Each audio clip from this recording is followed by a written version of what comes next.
I'm Nick Roush. He is Adam Luckett, and this is 11 Personnel live on the KSR YouTube channel. We'll be hanging out with you Thursdays for a little lunch. Hopefully, you got a nice lunch break. It's a beautiful day outside, Luckett. Maybe you're eating outside with a little fine dining. Maybe you're at KS Bar and Grill, or maybe you're getting your teeth cleaned at Justice Dental. Whatever you are, whatever you're doing, we're happy you're hanging out with us, talking a little football this afternoon. And Luckett, yesterday we talked to Chris Rodriguez. Next week we got the coaching carousel coming up, and we're just a few short weeks away from the NFL Combine. But wanted to start with, before we get in the world of UK, hilarious contract that came out this week from our friends at Iowa. Yeah, we talk about Brian Ferentz a lot on this podcast for not even covering the Big Ten. We hardly ever talk about the Big Ten, but Brian Ferentz keeps coming up. It helps that Kentucky seemingly plays them every season now. But yeah, so he's coming back to Iowa, and the big thing was they thought there would be a change there. They got Cade McNamara in the portal, Michigan transfer at quarterback.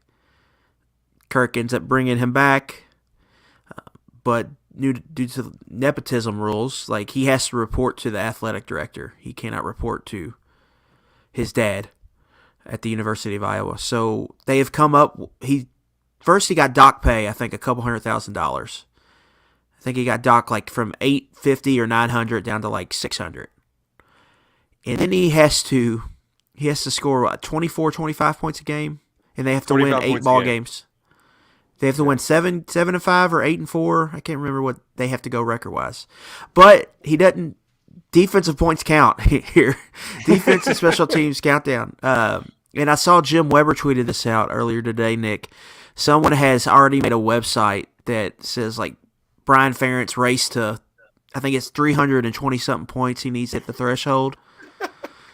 And so they're going to count it down as the season goes on. And so, yeah, I've never seen anything like this. I mean, it's pretty crazy. It can only happen in a situation where you have the dad being the head coach, and then you have the athletic director who, Gary Barta, he's in cruise control, man. That dude is the ultimate status quo machine. He wants to change nothing. If it were his way, the forward pass would still not be invented. He is as old school as he's got very old school university administration vibes. Yeah. So Gary Barta. I love that he's all right, well, here's how we will appease the fans. We're going to set he's basically washing his hands of having to actually do his job at just all right, here's your benchmark goals, and if you don't meet them, see ya. They're being very transparent here. These are the check marks you have to hit, and if you don't hit it, you will be fired. But we'll see if that even happens. Even if he doesn't hit the checkpoints, they could definitely bend those rules for the Ferentzes a little bit. It's just a crazy situation up there, right? Because Kirk Ferentz has been there a quarter of a century now, Nick, as a head coach. He's won a lot of football games, got a couple Big Ten titles. Iowa they're in the top 25 every year. Their defense is awesome. They've got a cool stadium, cool atmosphere. Iowa football is the show. They're in Iowa. I get the sense that Iowa's their fan base is a lot bigger than Iowa State, so it's kind of like the program in that state. But he's got his son in here, and the results have not been good, and so it's just managing that whole situation. It's wild. Yeah, it's wild, and it's going to be once again they've made themselves a punchline here. They were a punchline last year because everybody knew they were bad, and they were going to be bad going into the year. Now they're a punchline because it's going to be did Brian Ferentz did he hit the checkpoint this week? How far is he behind? How many points per game does Iowa need to keep Brian Ferentz moving forward? I mean, every broadcast is going to have – you have to, throw that in there. Well, look, let's check in on the point number. Let's check in on the scale here, see what percent of the way there they are. Oh, man, and it's a real shame that the Big Ten's going away from ESPN and purely Fox, because how great would those Monday Night Football graphics look that they did? Yeah. Like, where the animation departments really go over the top. Like, I would love that. This is the ultimate, just what a sport, especially with the addendum that defensive and special teams touchdowns points count, because if I'm not mistaken, they had something like 7 scores last year from They had 2 against Kentucky. Yeah, and I think Cooper DeJean, who had one of the pick sixes against Kentucky, I believe he had 3 pick sixes last year, and I think he had more touchdowns than any Iowa receiver. 3 touchdowns. Yeah. It's crazy. Yeah, it's crazy. But maybe like Brian Ferentz isn't as bad after all. It could have just been a Spencer Petras problem. So, Caden McNamara has proven he can win at a high level if he has good defense and a good running game. And really, let's pull up this Iowa schedule right quick. Let's see what they got. See what they're working with. Yeah, because it's one that 2024 is when UCLA and USC are making the move, so that's not in the cards yet. Non-conference is Utah. Go ahead. I was just going to say, imagining like a DTR Chip Kelly offense against Iowa. You went to cultures colliding. No FCS game here. 3 non-conference first 3 weeks of the season. Utah State at home, at Iowa State, Western Michigan. We're going to have a pretty good sense of if he's going to hit this check mark after those 3 weeks, because they're going to have reasons to put the foot on the gas against Utah State and Western Michigan.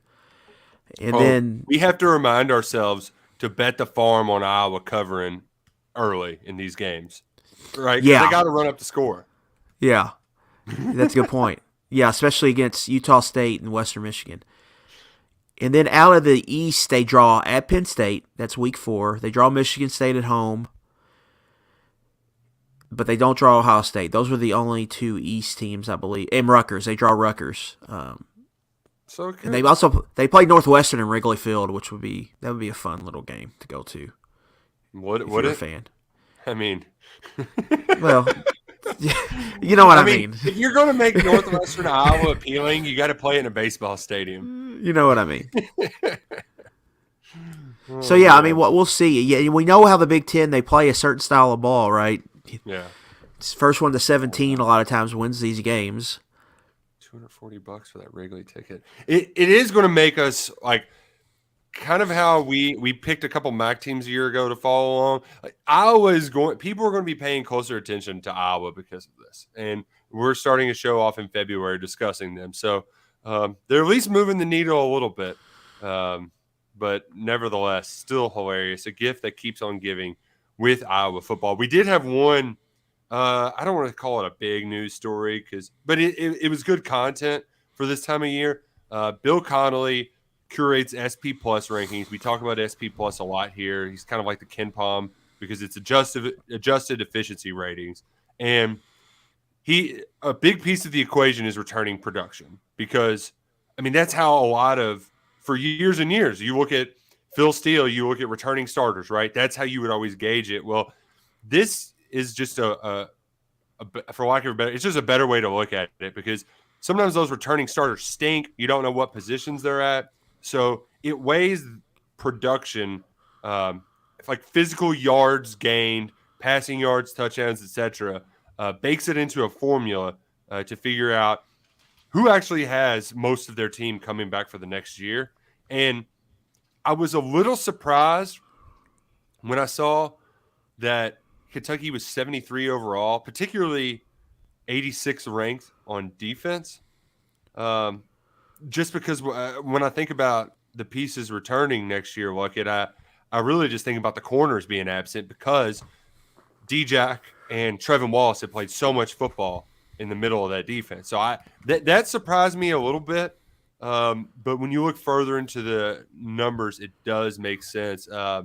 And I'll let you talk about it in a second. But the other big surprising thing is Kentucky ranked 73 overall. That's the 3rd best in the SEC, or at least the 3rd best SEC team on UK's schedule. Vandy is near the top 50. Missouri's 9th overall. The rest are very far down the pecking order, which means Kentucky's going to be playing a lot of teams that there's going to be a lot of projecting and kind of a lot of guesswork where the preseason records, right? Like there's going to be a lot of wild variance when trying to figure out what Kentucky's win-loss totals are going to be. Well, yeah, the draft really ties into this. Like, right, why is there not much returning production? Because players are going into the draft for some of these schools. Like Alabama was 125th. Like you should expect to see Georgia, Alabama, schools that recruit at that level. You should expect to see them towards the bottom, year in, year out. The way you can find this metric is you can find some win. Like if you're doing your season win totals, Nick, using this you can find some value. Like for example, Pittsburgh had a solid year, had a good run here, but they're not like a recruiting dynamite. They're recruiting classes in the 40s and the 50s. They're 119th in returning production. You're probably going to want to fade them a little bit. You know what I'm saying?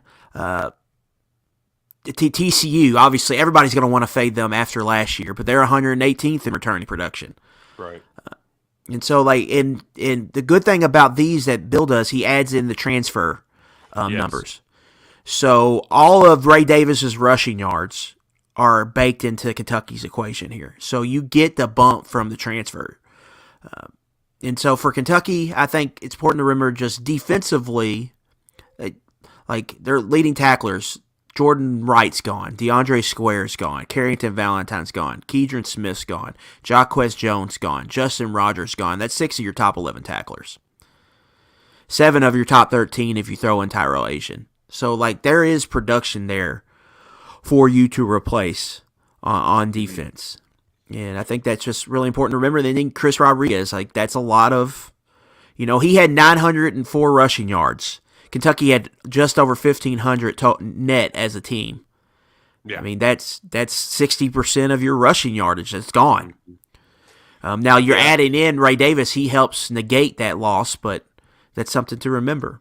And then obviously whenever you lose a quarterback, that's obviously a big chunk of your offense production. And replacing it with Leary's production, it was non-existent last year because of injury. And I did appreciate, too, that he even admitted he changed the weights and put heavier stock in offensive line play, where now offensive line returning starts accounts for 47% of the equation here. You are adding Kentucky's got a lot of those coming back. Those returning starts. You're adding Marcus Cox, but he also, was 3 games in the year was injured.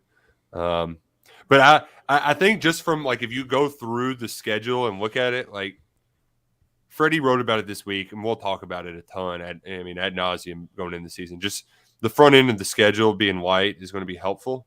It's a pro and con type thing to me. Yeah. Vandy, I think, was going to be a tricky game until you lost last year, because this could be a breakthrough season for Clark Lee with that quarterback coming back. You look at Vandy though; they lost a good amount. Like losing Ray Davis is a big loss for them.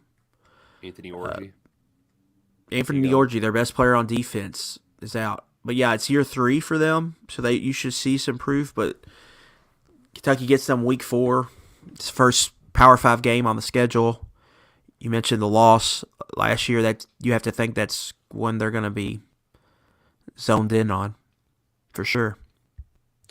Yeah, the one too that we'd mentioned previously, but I think it also, like, when using these, you were talking about using these for wins totals. If you're thinking about toss-up 50-50 games, like that Mississippi State game, I feel like this is the year they got to go and win it. You're going to be breaking in a new offensive coordinator. I know it's later on in the year, but they lost so much from that defense, man, and that defense was so good last year. Yeah, they're a wild card just because offensively they're making a transition. I still have to dig into App State a little bit to see what Kevin Barbay, who was at App State for 1 year. Before that, he was at Central Michigan, I believe. Jim McElwain, yeah. To see what type of offense he's running. Typically at App State, it's been outside zone, play action. That's kind of what they've gone with, so I'd assume it's something similar. But, yeah, they're really going to be running a more modern offense. Like, they're going to run the football now. And so what does that look like for Mississippi State? What does Will Rogers look like in a more modern offense when he's not he's going to have to drive the ball down the field. Mm-hmm. Yeah, he's not just dink and dunk express up and down the sidelines. And so, how big of a fall does he make as a quarterback that has to play maybe a different system? And then defensively, Arnett's still there, but he's not calling the defense anymore. He's got to be the head coach. So is there a drop off at all there? Right. They're a wild card. They're a total wild card here. What does Mississippi State look like? That's one of my biggest questions heading into the SEC this season. Is just because I knew exactly what I was getting with Leach and Arnett together. I knew exactly, Kentucky played, I could write the scouting report in my sleep. Will Rogers or whoever, I could just try to have ... and then just plug in the names year after year. But now I think it's gonna look a lot different. It's hard to handicap them. I think getting them probably later in the year is probably a good thing. You're gonna have 7-8 games of tape and data on them to kind of figure out who they are and what they're doing. But yeah, that's one of those streaks, Nick. They just have to end that streak. They got to go down there and win, and this would be a good year to get that because the schedule's so tough down the stretch. And so if you can get that win in your back pocket, that'd be a big deal. It's one of those those flip games for the season that can flip it one way or the other. And I'll say too, anytime you make big offensive scheme transitions, obviously Georgia Tech still's digging their way out of that option one. That's a lot more drastic, but feeling like there's always a pretty significant speed bump when going from into air raid and out of air raid. Yeah, how's their line? Is their line if they're going to an outside zone? I'm assuming Barbay runs that. I'm not sure. I'd have to dig into it, but they were inside zone driven, toss sweep. Pin and pull. I mean, they ran 2 concepts for running plays. So is their offensive line built to have success in this new scheme? On top of, is the quarterback going to be good in this new scheme? There's just a lot of questions surrounding them. Yeah. A ton of questions, a ton of answers. We asked Chris Rodriguez a ton of questions. We got a lot of answers last night. If you haven't checked that out, go to the KSR YouTube page. It's under streams. You'll find it there. It's on the website. And we'll have it on the podcast. We'll just, Steven, he's an extraordinary. He can figure out how to attach the 2 audio clips together. But Chris was down in Mobile for the Senior Bowl. His team got wrecked, for lack of a better term. But he did have the longest play of the day for them, averaged 4 or 5 yards a carry and had a 25-yard reception. So, you had something before it went live, though, and kind of where we see these prospects landing. And I think we also got a better idea of it too, just based on combine invites, which combine invites went out this week. Only 4. I was a little surprised Keegan Smith's name did not make it, but Will Levis, Chris Rodriguez, Tayshawn Manning, and Carrington Valentine were the only 4 Wildcats to have their name called. Felt like Smith was a fringe guy, but I thought he might have played his way into contention, but maybe they saw all they wanted to out of the 2 bowl games he went to. Yeah, I think it's important to remember, getting a combine invite's a big deal, but not everybody that gets invited to the combine gets drafted. And I believe there were 30 players last year who didn't receive a combine invite, ended up hearing their name called in the NFL draft. So that's important to remember. For now, I think for Kentucky, Nick, as we look here on February 9th, the draft is over 2 months away. Kentucky has 3 locks, I think, to be picks. Will Levis is going in the first round. Question is how high. He's going in the top 10. Question is how high. I think Chris Rodriguez and Carrington Valentine are coming off the board at some point. I think Chris, you're probably looking something similar to Benny Snell, where he goes off in the 4th round, beginning of day 3. I think with Carrington, there's a lot of variance, I think, with him. I think I could see him potentially going 3rd. I could see him going 6th. I think testing's probably going to be huge for him, and then they it's probably going to be a thing. Does one team fall in love with him more than maybe his consensus board ranking, whatever it ends up being at the end of the cycle? So that's going to be something to watch. And then after that, Keegan Smith and Tayshawn Manning, the information we got right now tell us they're the next in line.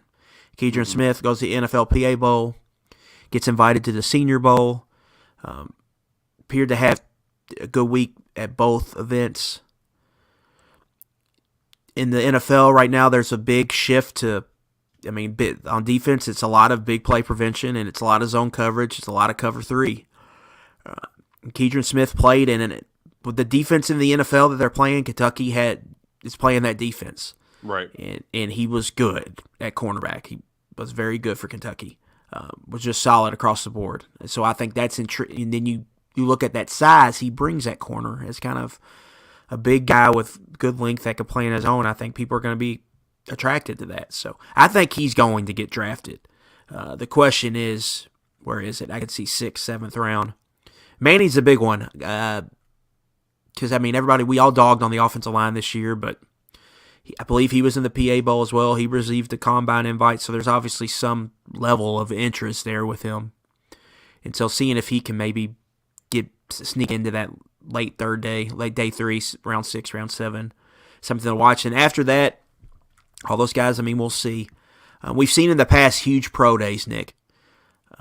When they work out at Kentucky and all the scouts come in April, that Georgia Safo Ajay, Brandon Eccles locked up picks with big pro day performances.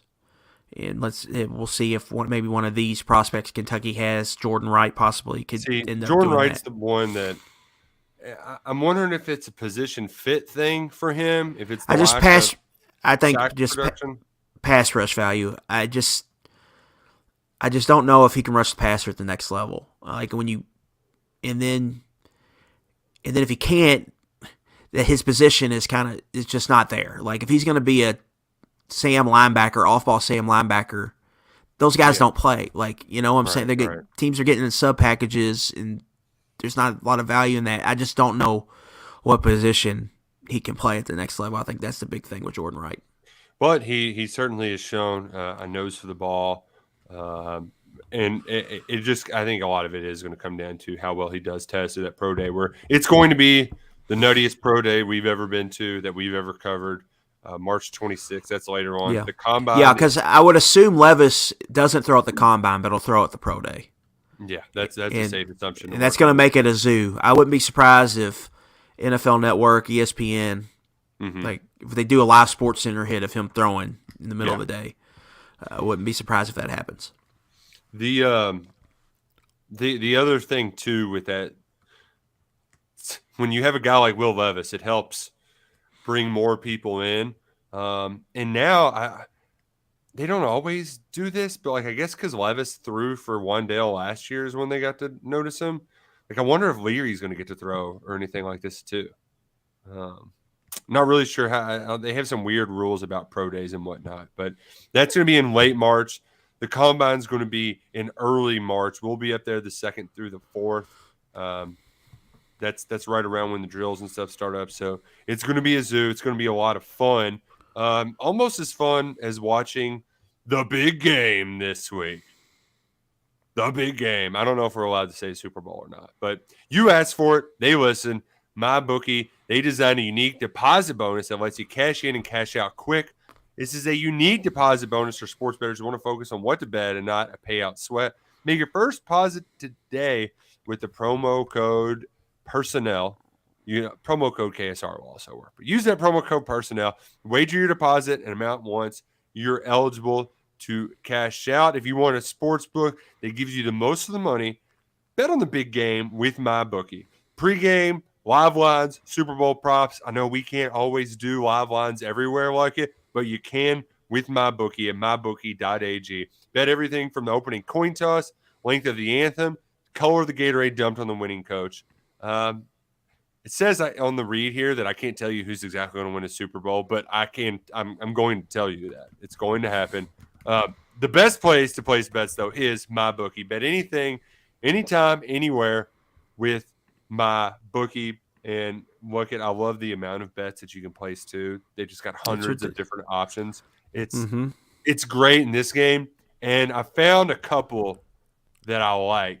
And one of them is really lame, but it's a teaser of who I'm going to ride with. The Chiefs win the Super Bowl. Patrick Mahomes is going to be the MVP, and you're giving me plus odds. I'm glad you said that because that's on mine too. You can parlay Chiefs money line, Mahomes MVP, and get 3.5 to 1 odds. Yeah, that's because if one happens, the other is going to. It's inevitable. Right, because you're essentially getting a game that's close to a 50-50 toss-up, you're essentially getting plus, 3 and change to bet for a dollar bet. So, yeah, that's a lot of value there. That's probably the play I think will be a popular one. I think a lot of people will jump on that. Yeah, and I also did the thing too where actually I did a different parlay on that one. You get to just place in your wagers and you just put in a bunch because I have one where it's Chiefs points, Kelsey, and money line but that's only about 3-1. But I bet if you sprinkled in MVP with Chiefs money line, Travis Kelsey, because for the things that happen, if the Chiefs are going to win, Mahomes has to play well, and Kelsey's going to get a ton of receiving yards. That's just how they win. So I like that. I like going in that direction. What bets do you have out there that you like to sprinkle in at my bookie? I like this one, right? Super Bowl. We always see some trick plays. The Philly special. Last year, the Bengals had a halfback touchdown pass. You're always going to see some gadget plays. The Eagles' offense, how they are RPO heavy and stuff like that. I think we're going to see some weird stuff. I think we could see a pass to Jalen Hurts. A QB reception, it's 12-1. Ooh. So they would try to run back the Philly special. Or just whatever. I mean, you could just do a double pass or, whatever. Man, those are great. See, that was a good line of thinking because I had the same thought, but I came across will there be a flea flicker or not? And it was only something like 2-1. But the Jalen Hurts is because, and also with mine, I can get the Chiefs. The Chiefs, they do a bunch of. Tom Brady caught a pass one year in this game. I think they threw 2 or 3 to him in the Super Bowl. So there is going to be something there. Yeah. Especially if Mahomes is better, because then the Eagles probably wouldn't even expect it because of ankle. So the Chiefs can maybe hit them on something. So yeah, I think that's good value there. QB reception plus 1,200. One other one that I like because you get a lot of value is a first sack. The odds are a little crazy just for individuals on anytime sack, and it's a little bit more difficult with the Eagles because they have so many good pass rushers. But the other thing too, I don't want to bet on Frank Clark or Jones from the Chiefs just because the Eagles' offensive line's good and Hurts is good at getting the ball away. So I just went pretty basic here. He's got the lowest odds, but Hassan Reddick with his first sack is plus 290. If I'm going to bet on anybody, the way he wrecked your boy Joey Burrow, if I'm going to get anybody, give me Hassan Reddick plus 290. That's pretty good juice. Pretty good juice. Yeah. Yeah, I like the sack bets. Too. Those are fun. Mm-hmm. Yeah. I also think the way this game's going to play out, the Eagles, you want to keep Mahomes on the sideline, so you're going to run the football. Miles Sanders is their top running back. 13.5 carries is the total. I would play the over. Excuse me, not the under, the over there, just because I think he's going to get a heavy workload here running the football. So that's another one I like. Who do you like in the game in general? Because as much as I like to dive in, it still feels like if you did the position matchups right, one side versus the other, there's a lot of net neutrals, I think, except for the two biggest ones, and it's quarterback and head coach. To me, an intriguing thing is I think the Chiefs have really been tested here in the playoffs. I think that Jags team was pretty good. Was playing with a really hot hand coming in, and they had to deal with the Mahomes injury, and they still found a way they won that game. I think you can make the argument the Bengals were the best team in football the last 10 weeks of the season, and they beat the Bengals in a 50-50 game, where the Eagles, they played the Giants, and the Giants were just it was a terrible matchup for the Giants. And they were really limping into the playoffs, too. It was just a terrible, terrible matchup for the Giants. Their defense, it's not very good. Their offense is good, but they have weaknesses on the offensive tackle, and they have no receivers, right? They have no one to threaten them. Where the Eagles and then the Niners game, right? Everything bad, everything like that. Everything broke for Philly in that game. I mean, everything. Yeah, they were essentially playing a minor league football team there in the second half. And so I look at that and the Chiefs. I think they have motivation because last time they were here, they lost and their offensive line was terrible, and now they're facing this big bad pass rush. But now the Chiefs' offensive line is pretty damn good, and I just think they're going to find a way to get it done. I think this has been a big year for just kind of Andy Reid and Mahomes to proving they could do it without Tyreek Hill, and I think they get it done. I think their defense has played pretty well in these two playoff games, and I think they'll be able to cause some issues for Hurts. So I like the Chiefs here. I'm going to take Mahomes, and he'll get the second Super Bowl. And that parlay we talked about is going to hit 3.5 to 1. Yeah, that's I'm on the Chiefs as well. I just, as good as the Eagles have been, you're exactly right. Like they've walloped a bunch of bad teams on the way. Remember what the Eagles were though at the end of that regular season. I mean, Hurts was out and whatnot, but they just looked like blah. Mm-hmm. They lost to the Saints. Cowboys ran up 40 points on their defense. Like it wasn't that long ago people were talking about this defense has got some real issues. Yeah, the defense just hasn't been challenged because the Giants had no receivers. No. And they had a hard time blocking them, and the Niners were... They didn't have a quarterback. They didn't have a quarterback. So they haven't been challenged. And now they're playing the best quarterback in football. I just think we're going to see some of those defensive issues we talked about at the end of the regular season that have kind of just been able to hide in the playoffs just because they haven't played a foe that could really challenge them. And I think the Chiefs can for sure challenge them. And so I like Kansas City here. Just the overall, like I knew going into the championship round, it's like I'm betting the AFC team, whoever it is, because quarterbacks put you over the top in games like that. And I think there's been a little bit of overreaction with the Eagles because of these blowouts they've had in the playoffs. Mm-hmm. And another thing too, and Nick Sirianni, like he's been good, but is he going to outcoach Andy Reid? No. Yeah. The Eagles are really good. They've had an awesome year. They were the best team the first 12, 13, 14 weeks. You can make the argument they're the best team in football. But the Chiefs are pretty damn good, and they've got Mahomes. And so and I just like how this game sets up for Kansas City. I think they've been battle tested a little bit here. The Eagles really they've caught some breaks, I think, and I think that's going to play out well for the Chiefs out there in Glendale. All right, Luckett. It's Super Bowl Sunday. You're going to your Super Bowl party, which this is your first year too, where you got to deal with leaving at halftime for baby, which that stinks. That's always one bummer with it because even though the Super Bowl doesn't go as late, it's still past bedtime for kids. But you're going to get there early. You're going to look at the spread. What's the first thing you're going for? What in the Super Bowl party snack is your go-to?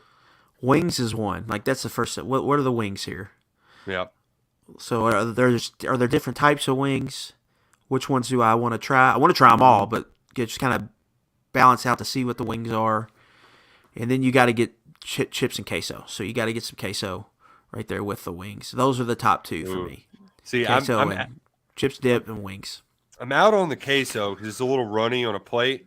It's one thing if you're at like a Mexican restaurant and it's in a bowl, it's a little bit easier to scoop. It's too runny for me, but I am all about the dips because you usually get something weird where you're like, oh, what's this over here? And then you take a little scoop like, ooh, this is pretty good. I'm all about some obscure dip that somebody I don't know brought that it's like their homemade thing that they've been doing for years. And I say, oh my gosh, this is so good. And they say, oh, it's so easy to make. You should try it. And then I have 13 beers and I forget what they told me, but it's still the best damn dip I've ever had in my life. Yeah, it's I'm trying to think of the word for it. When everybody brings a dish, what is that called? Potluck? A potluck, yes. Potlucks are fun just because you could just, oh, what's this? What's that? What's this? What's that? Yeah. You usually have that type of thing at like a derby party every year. You get it really twice. Derby party, Super Bowl party. Well, we don't do derby parties. We are the party at the derby. Yeah. But yeah, that, and then same thing applies for Thanksgiving, because whenever I show up to Thanksgiving, there's always like everybody brings a different dessert or something. So there's like a bunch of different desserts to try. Yeah. Where like the main courses are taken care of, but then you get all of the like apps and desserts are brought over. But Super Bowl is great because it's all of the just like garbage appetizers that's like I could live my life like if I wanted to just be the most. It's like if you and your wife were to start a sports bar, what would be on your appetizer list? And it's usually what you bring. Yeah. Except I can't make fried pickles. Like I mean I've tried it, I've done it. They kind of sucked. That's like my favorite, but that's not really but like a good buffalo chicken dip, like that stuff. It kills. And my favorite part of it, a good salty snack with your cold beer, like, mwah. Yeah, it's fun. It's a good time. Then we got to kiss football goodbye. But hopefully I know, that's what goodbye with making a bunch of money at my bookie. I was thinking about that this week. It's February 12th, Super Bowl, and then we've got, really, I don't count the NFL preseason. We've got a little over 6 months until like week 0. Yeah. And I don't think we have any decent week 0 games. We do not. We'll talk about that later, but they need to do something. They need to put a game on that because there's another Ireland game, but it's like Notre Dame plays Navy, I think it is. Yeah, which I'm going to watch it, and it's going to get great ratings. And why aren't there more games on? Yeah, there was talk about moving Colorado, Arizona State, which would have been perfect. That's a perfect week 0 game. Coach prime it up. Just Coach prime all up in your face. It's a perfect week 0 game. Yeah, because I'm not watching Pac-12 once the season starts. It doesn't matter then. But it'll be a long road, but we'll be here for it all. Thank you all so much for joining us. We'll be live next week with 11 personnel at lunch right here on the KSR YouTube channel. For Adam Luckett, I'm Nick Roush. Go Cats and go Crow Green.